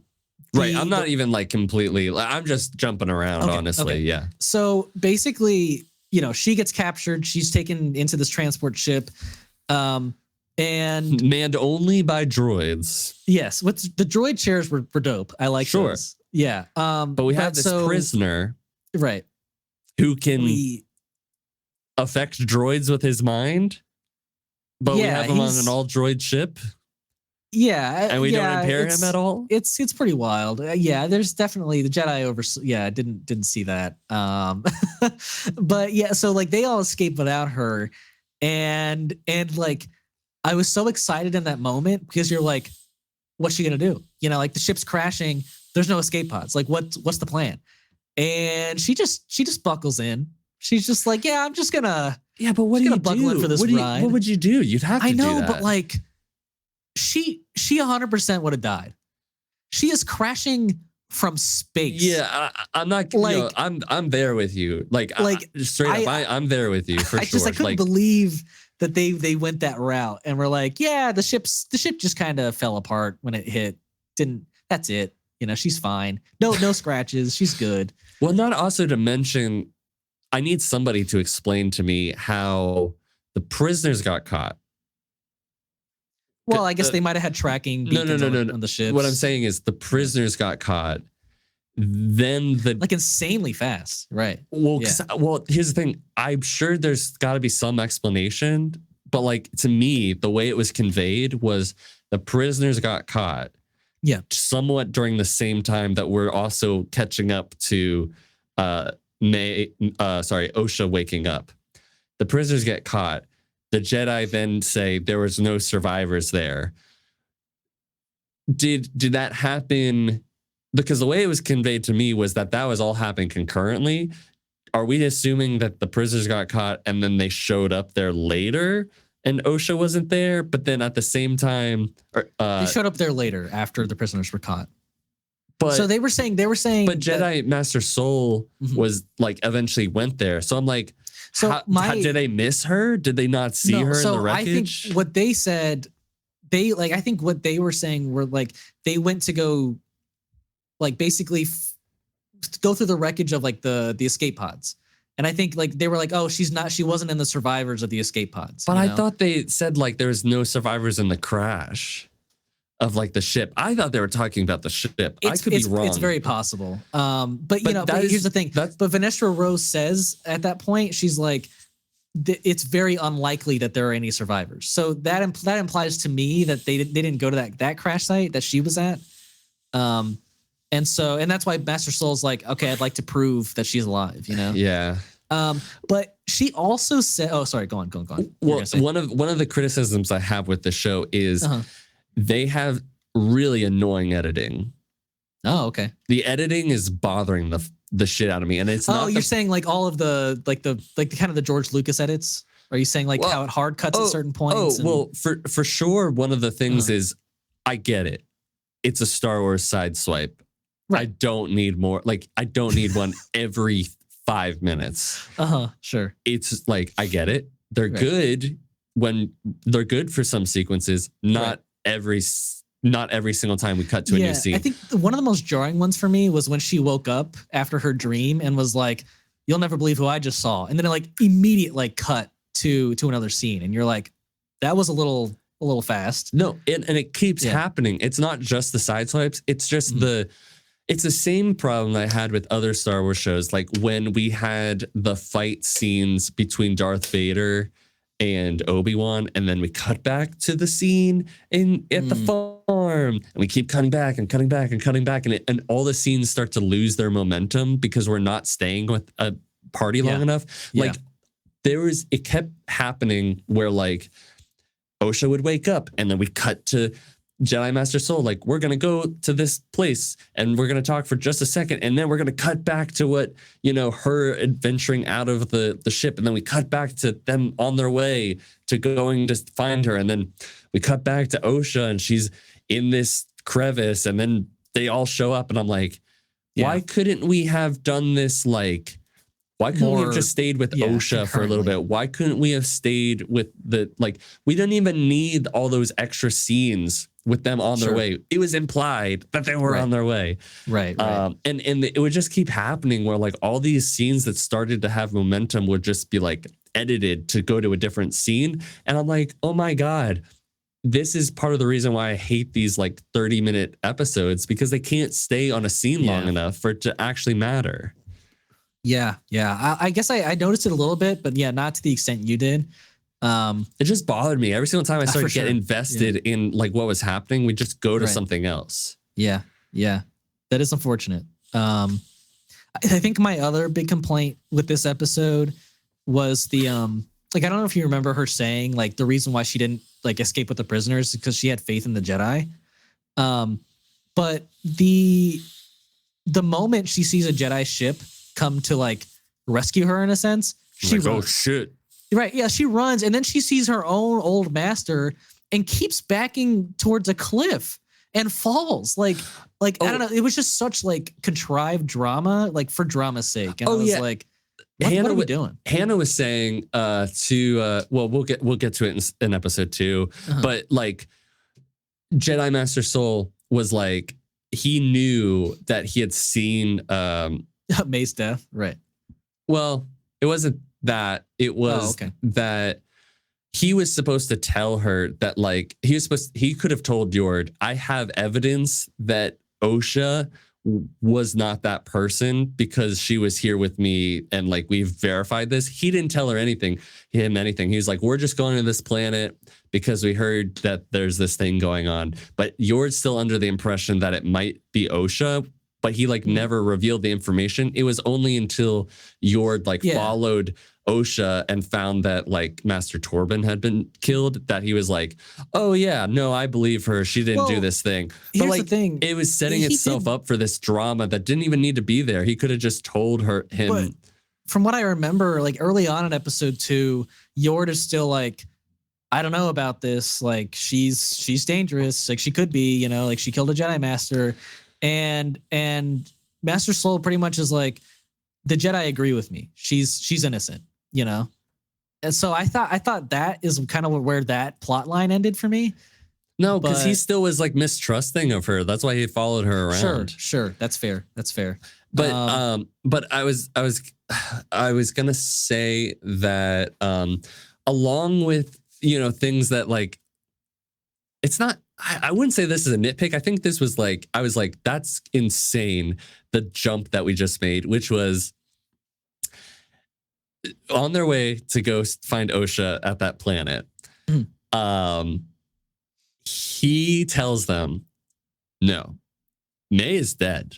I saw her die. Yeah, right. And then immediately when he pulls her, I was like, you just told them in the same hour. Most likely. I chalk it more up to the fact that like he's a Jedi and he could just feel the connection between his old apprentice and that she wasn't lying. Like that's just what I have to believe. Can we admit that was bullshit? Yeah, for story purposes, no, it's kind of bullshit. Like that was like, what? I don't know. Anyways. I mean, the last thing of episode 1 was the dumb like Sith just igniting his lightsaber for no reason. Yes, thank you. Like, what are we doing? Yeah, that's so dumb. Like, what are we doing? Are you gonna fight? Yeah, right. Like, why did you ignite it? The only reason you should ignite your lightsaber is to kill somebody. Now, I think they could have done it in a different way, but I think the reason they were trying to put Sure, across they was really like, wanted that's to. the bad That's guy. the Sith, right? Yeah, exactly. So yeah, getting to episode 2, I think episode 2 does some really cool things. You have the third Jedi of that group that she's trying to kill in a sense. With terrible makeup, Master Torben. Master Torben. Do you know who played him? Yeah, he's the Tommen Baratheon from Game of Thrones. Yeah, horrible makeup though. Horrible. He looked terrible. I didn't think he looked that bad. I just thought he looked like a 30-year-old balding, scarred guy. You know? Yeah, but like, why wouldn't you just get a 30-year-old balding, scarred guy? Why did we get? I don't know. Yeah, he did look significantly younger than like Indara and Sol. But I don't know. I thought the like his whole like backstory is pretty dope. Because I don't remember what they call it, but like they who's talking the Jedi who's talking about Master Torben like says he's kind of been under this like not a spell obviously, but like this meditation. Kind of right and so from what I read about that, it's like you basically give like your entire self to the Force, and so you really have like no connection to this world other than like your body. And I don't know, I was like, this is a very cool thing to like pull from what I'm assuming is Legends and put it into the show. But he also probably smells really bad. Yeah, probably. Or the Force is like keeping the smell in, you know. But true. Yeah, I was like, this is a dope kind of thing that she has to get across. Yeah, it was very cool. I did like it.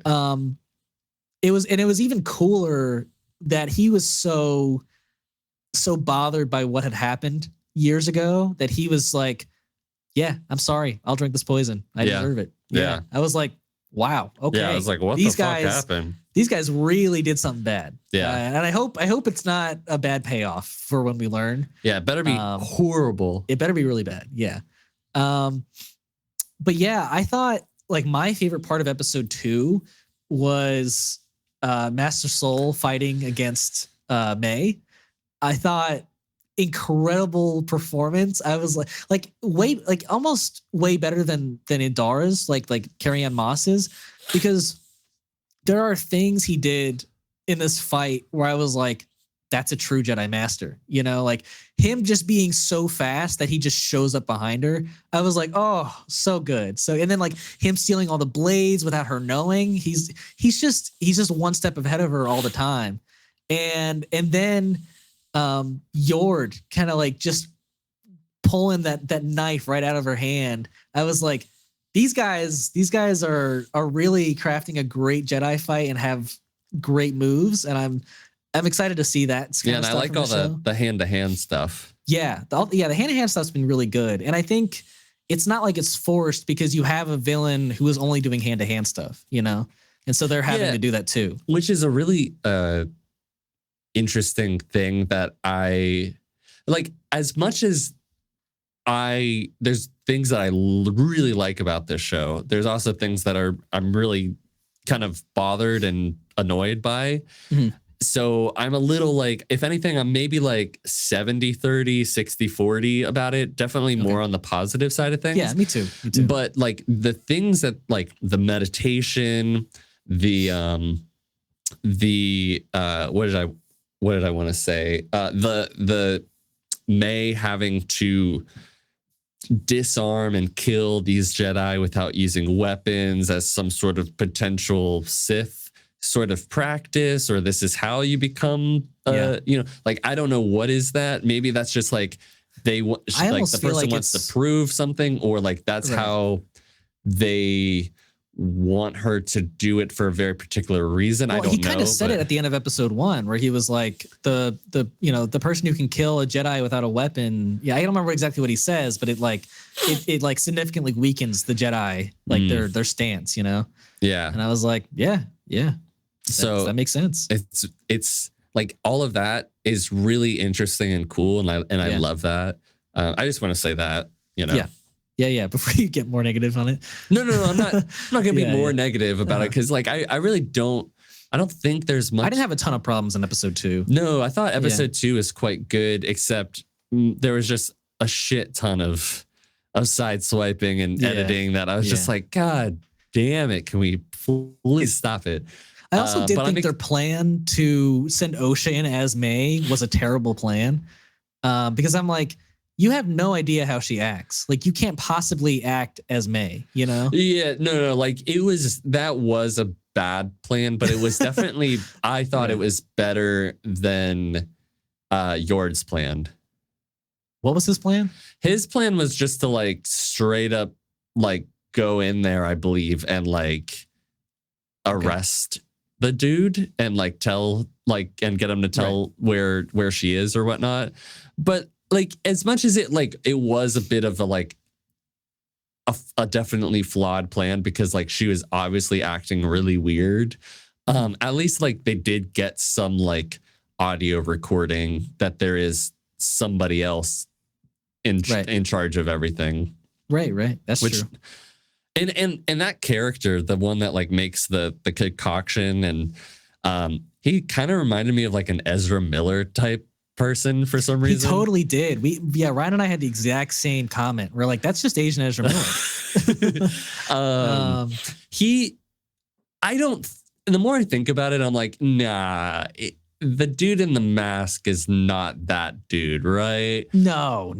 But could it be? I'd be pretty upset, to be honest, because I don't even know how I feel about that character. Yeah, which character? The scummy poison guy. Oh, okay. Well, the thing is like, because I was like, maybe he's just like really good at deceiving people, which I'd be like, fair enough. Like, yeah. But I don't know what's up with like this Sith dark side user with like a mask, and also like the deep voice just this time around sounds even dumber, honestly. Yeah. I'm hoping that there is a mask takeoff at some point. Well, there's gotta be, but like, I want to know why there even is a mask. Right. I mean, because the problem I had with Kylo originally was that he had no reason to have a mask. He just wanted to be like Vader. Right. But that was inherently part of his character. Like that was a part of his character. In a sense, that was the reason why he had a mask. Right? Yes, he wanted to be. So you just need a good reason for this guy to have a mask. I need a good reason for this person to have a mask. Sure. I need one, because if not, I'm gonna be like, well, why couldn't we have just had somebody be cool like Balin? Yeah, or was it Balin? Balin's Love me some Balin, man. You know? Yeah. No, I totally agree. But yeah, I definitely don't dislike this show. For the most part, I do like it, and I think there's some really great action, some pretty good story. But this is kind of the same thing that we said about like Ahsoka at first, and that's why I'm not trying to. I agree. Look, Ahsoka blew me away at first, and then the last 2 episodes really brought it down for me. So hopefully there's a good finale attached to this show. But yeah, I'm just excited for next episode. We'll get to see Kanaka like officially. Yeah. I don't know if he's one of the 4 Jedi that May's hunting, but he is. Yes, he is. Okay. Yeah. Okay. Well, that'll be cool. And also Daphne Keene's character Jackie. Yeah. She's cool too. I really like her. I honestly wish we had gotten more of Yord's apprentice. Her name was Tassie Loa. I liked her design. I was like, oh, she's cool. You know. Yeah. Because like I think the dynamic between like a fresh like Jedi Knight and his new apprentice is like pretty rich story wise. Yeah. You know? Yeah. And I think Yord's a funny I don't like Yord character, but like he it's not like the actor's fault. It's just, you know, that's just how he was written. He's a little narc, you know. He's a little goody two shoes, you know. But I like that. Like he's got like a Sokka thing to him in a way. Do you know what I mean? Like he's really strict about things, but he's also kind of a goof. Sure. He is a little bit of goof. Yeah. Like I love that moment where like Jackie's just like, put your clothes on, your. Yeah. I like that Jackie isn't a huge fan of him either. Yeah. I was like, she gets it. She's like, But it's Yord. Yord. Do we have to take Yord? Do we have to take Yord? But yeah, I don't. How many episodes does this show have? Do you know? Probably 6. Well, we'll look it up. Let's see. Oh wait. Is that true? Hold on. How many? Let me look it up. Okay. How many episodes of The Acolyte? I don't know if this is actually going to give me any. Well, I did see on IMDb that there. I heard it was maybe 7, right? Or no? Oh, it looks like there might be 8. 8? That's great. Well, that better be the case. There are 8 total episodes. Wow. Okay. Nice. Look at Star Wars. Finally. Whoa. Maybe let's drop the 30-minute episodes and then we'll start applauding them a little bit. Sure. Yeah. Go to an hour, like House of the Dragon's going to be. But I will take 8 over 6. Yeah, that's a huge improvement. Yeah. Because I thought we were a third of it the way done. Now only a quarter through. So that makes me feel a little bit better. Yeah. It makes me feel better too. But yeah, I think that is our talk on Star Wars and all of our topics for today. Yes. Have you gotten to watch anything besides Furiosa and The Acolyte in these last couple of weeks? Well, like I said, I saw Glass Onion, and I think that movie a second time around, like I think it is. Now, I think I am gonna watch the first one this week. Nice. But I do think that Glass Onion is the superior movie. Well, a lot of people would disagree with you. No, I know, but like I think that they're wrong because the thing about Glass Onion that I think is so incredible is it took the original concept of Knives Out and it not only subverted, like it changed it successfully went on to make a sequel that was not a clear-cut copy of itself, and even like it changed things. It subverted the whole idea of like the murder mystery. There were so many ties in the writing to like Edward Norton's character being like, when you're the person who goes to the place where nobody else wants you to go, like that's the person that you need to be a disruptor. Right. And then Janelle Monáe's character at the end, like at first she starts breaking all this shit. And then the other characters are like, yeah, break all the shit, because Edward Norton's character had destroyed that piece of evidence and everyone feels totally defeated. And then at a certain point, all the other characters are like, whoa, this is getting way too out of hand. You got to stop. But she just keeps going and going and eventually destroys the Mona Lisa with his own like chemical compound fueling source that runs the entire building, which by doing that, not only destroying a state piece of artwork that like is the most important piece of art in the world right now. You also made it proof that your like product is bullshit. And so there was, not only did we get a murder mystery, not only did we get this amazing reveal that like she is not her that is not the sister, that is her. And we got a great conclusion that you wouldn't have dreamed of, in a murder mystery. And the whole idea of the glass onion, like not only that he has no layers. Right. Like the thing was there right along. It's very simple, but it was clouded by all this like nonsense drama. But also that the thing was, the red envelope was right there in like, to begin with, it was right there in plain sight. And I just thought that like, there's a lot, like I think there's a lot more parallels with the writing that I could go into about why I think it's such an incredible script.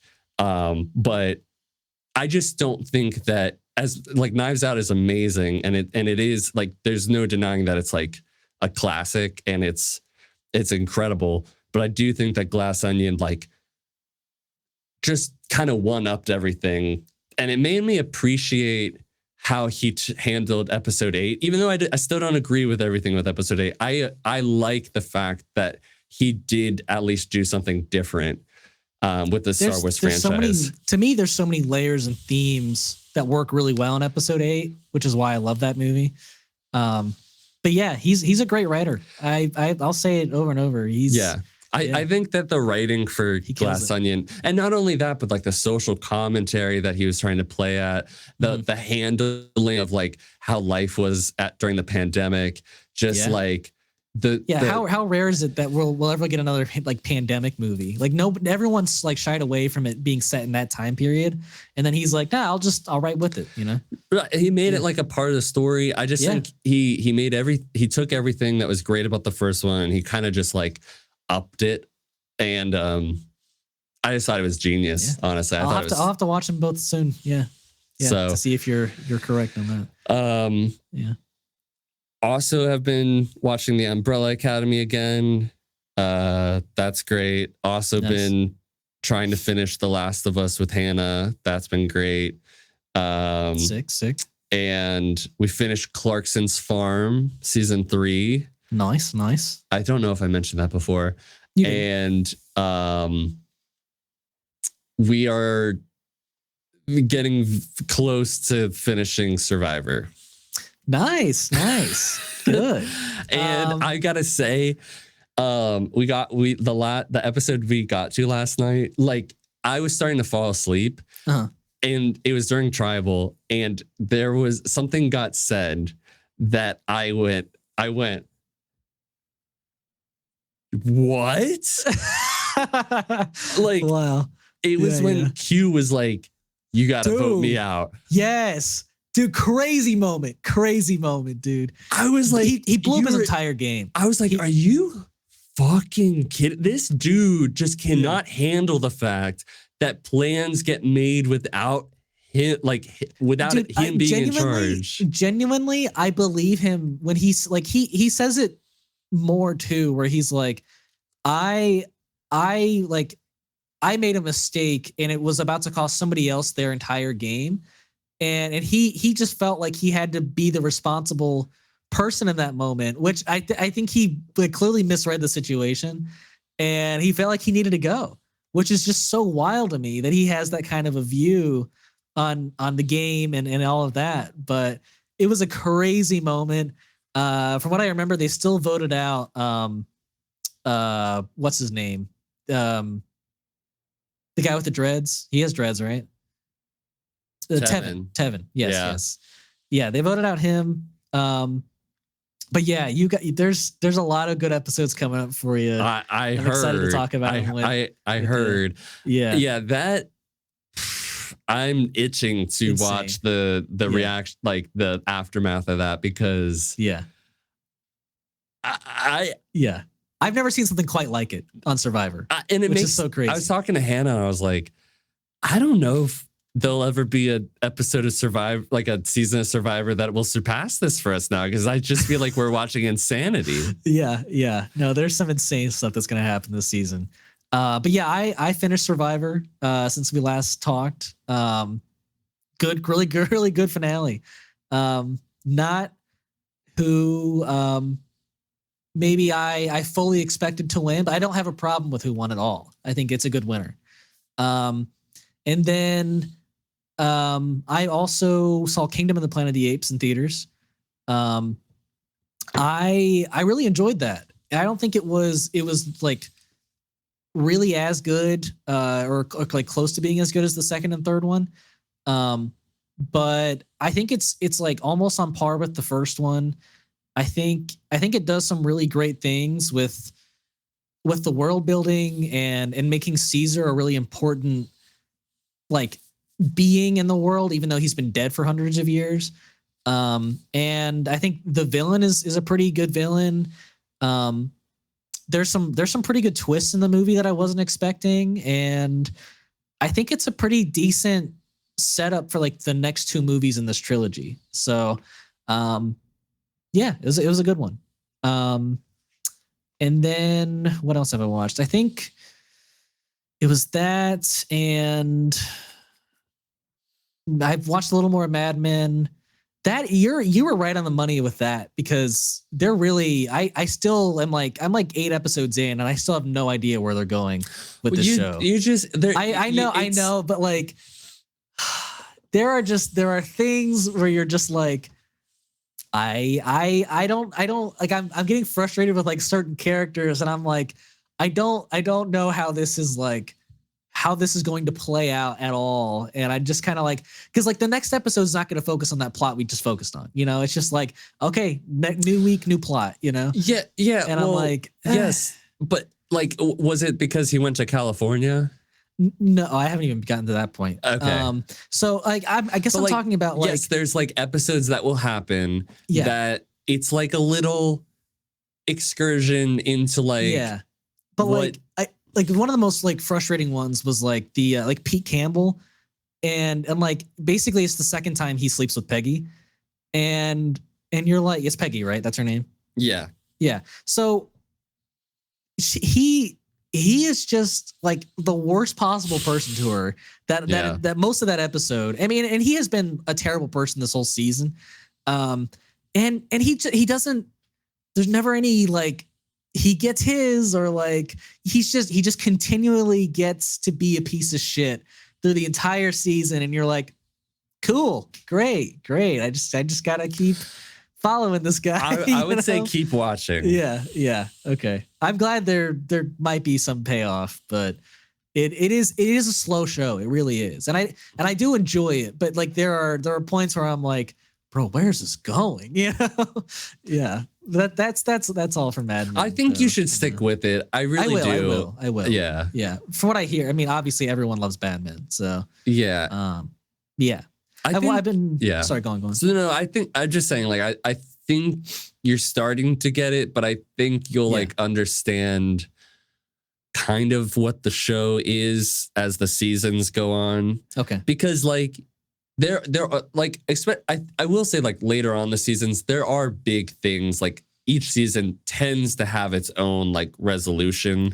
Okay, because that's what I'm used to with like shows like The Sopranos and The Wire, where you have like these big arcs and like that are contained to a season, and like some stuff might move on to the next season, but like it's pretty much you get one arc per season. But like this doesn't even feel like we have an arc. It's just like these are things that are happening at this ad company. Yes, and I mean that still continues, but like in different ways, right? And it definitely it'll become more and more like there are like the arcs of each season, right? But at least with the first one, from what I remember, you kind of have to focus more on like Don, like he's the main person. Sure.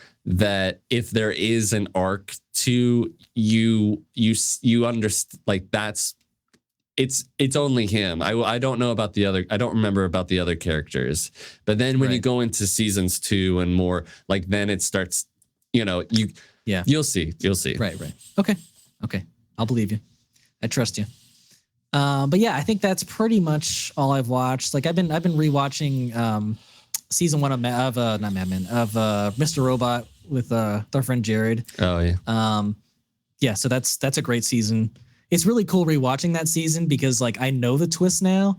I don't know if you've ever seen Mr. Robot. I saw like half of the first season a long time ago. So the twist comes at the end of the first season, and it recontextualizes the entire season. So it's been really fun rewatching that. Nice. But yeah, I think that's about it. Yeah. Nice. So this was a long one, but we appreciate you sticking in and hearing our reviews and our thoughts on trailers and whatnot.